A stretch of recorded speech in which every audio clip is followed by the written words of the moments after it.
lorsque on sait ce qu'on veut faire, lorsqu'on sait où on veut aller, on est capable de déplacer des foules. On est capable de déplacer des foules aujourd'hui pour un congrès, et on devra être demain capable d'en mobiliser à l'occasion des différentes échéances qui nous attendent au cours des 2 dernières années. Yves, tu disais que l'élection du bureau politique n'avait pas donné lieu à beaucoup de débats. Eh bien justement, c'est une chance pour notre famille.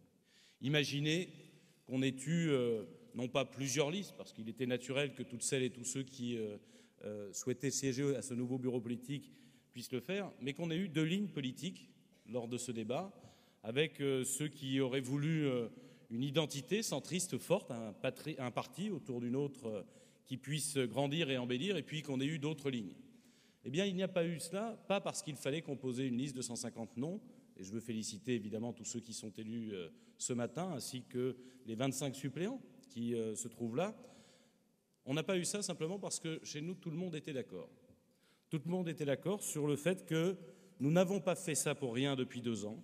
Nous n'avons pas construit à quelques parlementaires, d'abord, puis des responsables départementaux, souvent seuls dans leur département, ensuite, puis des fédérations qui se sont constituées, et enfin aujourd'hui un congrès qui est capable de fonctionner enfin comme un véritable parti politique. Hervé, lorsque, entre les 2 tours de la présidentielle, tu as appelé un certain nombre de nos collègues députés pour leur dire qu'on ne pouvait pas laisser ainsi voler notre famille politique, qu'on ne pouvait pas ainsi laisser disparaître ce que nous portons en nous comme valeurs humanistes et fédéralistes européennes.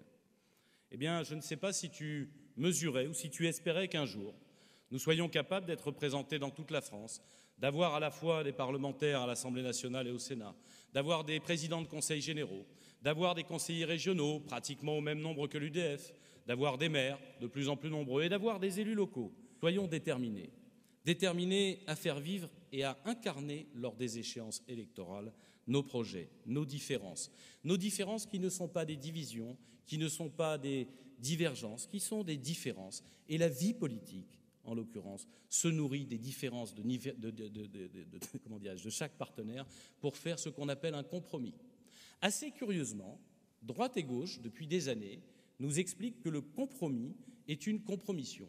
Je voudrais que nous, centristes, soyons capables de porter l'idée que le compromis, c'est la nature même de la vie publique. La vie publique, c'est l'endroit où les aspirations contraires se confrontent et parfois se rassemblent pour trouver des solutions. Et que la notion même de compromis, c'est la façon de faire avancer une collectivité locale, mais aussi un État. Eh bien, soyons déterminés à faire vivre nos différences pour faire accepter des compromis. Et je le disais, nos partenaires ont perdu l'habitude des compromis. À nous de le reconquérir lors des prochaines échéances, et notamment dans les urnes.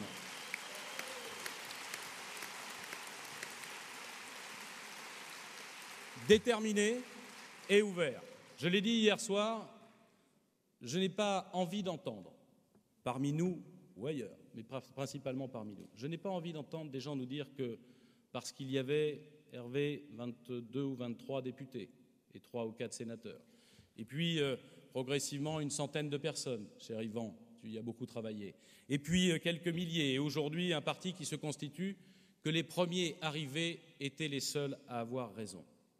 À travers le travail engagé par Hervé Morin, par François Sauvadet, par Jean Arthuis, avec Michel Mercier et quelques autres, notre famille qui avait éclaté à l'initiative de François Bayrou, on s'en souvient, a commencé, après 3 ans où nous nous sommes ignorés, à se reparler.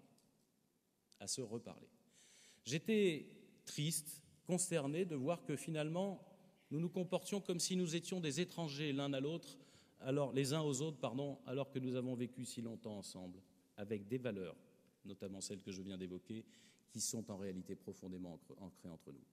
Et dans la méthode, il faut que nous gardions en tête d'être ouverts à nos amis qui ne sont pas aujourd'hui dans notre formation politique.